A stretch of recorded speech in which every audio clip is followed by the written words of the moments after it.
A few quick comments.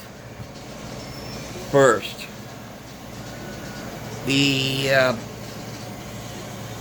George Floyd um, trial, or I should say, the trial of the officer uh, involved and charged with George Floyd's death. Um, I wasn't surprised of the verdict that came out, but I do have one question.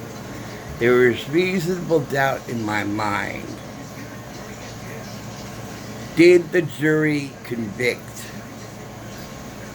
out of sincerity that they honestly believed beyond reasonable doubt of the charges brought against the officer? Or did they come to that verdict because they wanted to avert and prevent threats of violence incited by Maxine Waters' incendiary remark about that if it doesn't go her way, she promised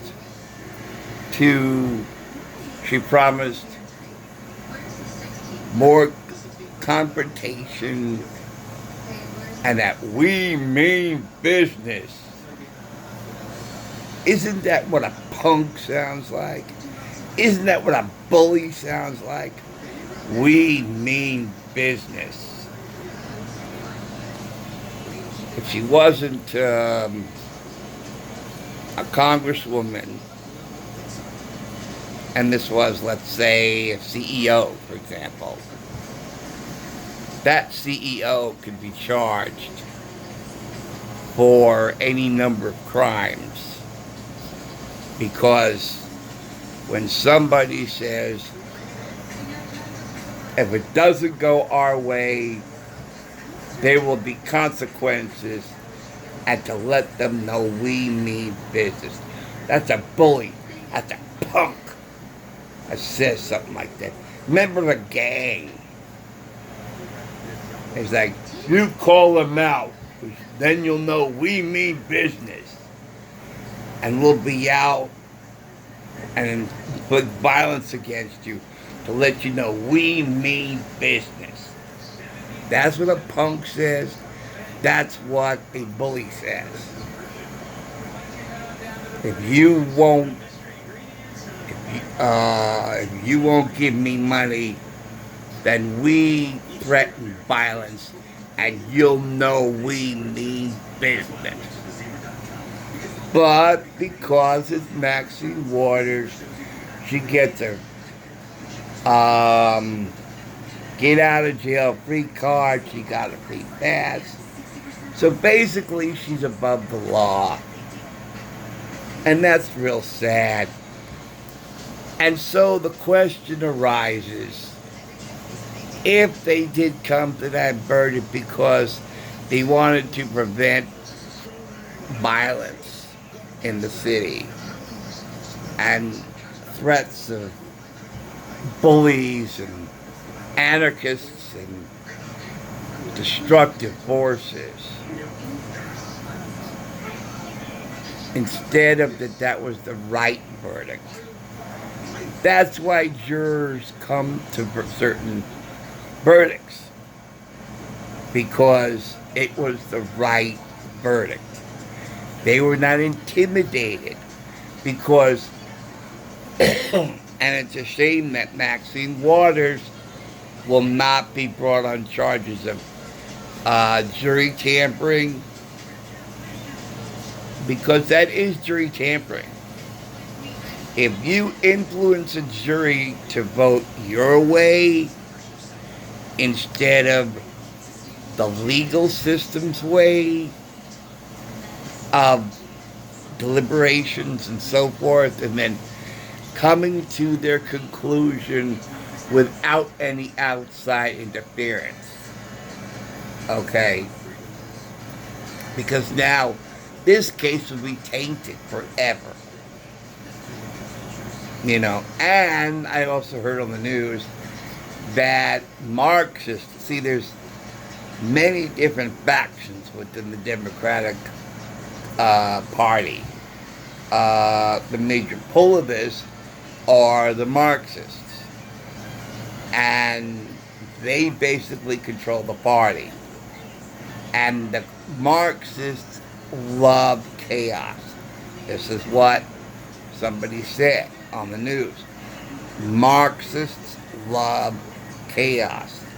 And when the verdict came in that it was the right verdict rather than an intimidated verdict, okay, they were unhappy.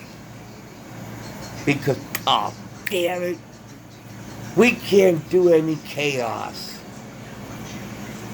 Darn it, I was so hoping that it wouldn't turn out this way because it would fit our narrative and we can inflict chaos and we'd be happy guys, you know. So the Marxists are unhappy with the verdict because it would mean that they would have no reason to inflict chaos in the community. So many Democrats, liberals who I know, really have no understanding or knowledge or belief of the true nature of their party. But I want to say, now, here's something interesting. Because of Maxine Waters' threat for violence, I think they're going to go for an appeal saying that it should be a mistrial because of jury tampering by Maxine Waters' threat of violence. If it doesn't go her way, because she's above the law. All right. Now, that set aside, the other thing I want to say is I am sick of the Liberty Mutual commercial with the sidewalk vendor selling wet teddy bears. And I have to say, you know, I think you should cash it in because you are going to go out of business quick. You are going to get no customers, and all the money you invested in your inventory of teddy bears, in painting a hot dog vendor cart, and then standing there trying to sell wet teddy bears. I think you should pack it in. Nobody's going to buy anything. And what I find quite interesting is the first of these commercials where the guy supposedly buys one, and then when he's told that it's not a hot dog stand, he sells wet teddy bears, he walks off. And then the guy says, wet teddy bears, wet teddy bears. If it's not wet, it's on me.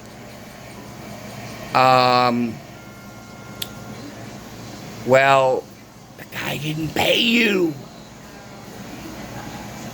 He walked off with a wet teddy bear and he didn't pay you. So how can it be on you if you didn't even get any payment for the first one you supposedly sold? You sold them for what? How much? Nothing. Because the customer didn't give you anything. So I think that the commercial was written by Democrats who are on some kind of drug. To think of, oh, how funny this would be, wet teddy bears. And it's like, guy, pack it in. Pack it in You're going to stand there and try to sell wet teddy bears, and you ain't going to get a buyer. Just pack it in. People are sick of hearing it. And you ain't sold one yet. You're going to get no buyers, no customers. And then what are you going to do? You got this inventory of teddy bears, wet teddy bears, I might add. And they're just going to sit there in water and go nowhere. So that's it. Those are my quick comments. Thanks for watching. Thanks for listening. I'll see you later. Take care, guys. I'll see you soon. Thanks. All right. Take care. Bye.